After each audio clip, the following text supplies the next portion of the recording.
तुम्हें भुलाने की कोशिशों में तवील अरसा मगन रहा मैं।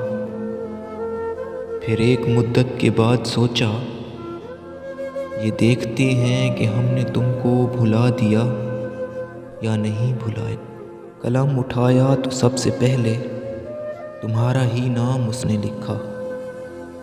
दिमाग में भी ख्याल तेरा उमड़ के आया। तमाम मंजर तुम्हारा ही अक्स लग रहे थे। झटक के सर को जो आंखें मूंदी तो एक आंसू लरस के टपका, जो कह रहा था, तुम्हें कभी ना भुला सकूंगा, तुम्हें कभी ना भुला सकूंगा।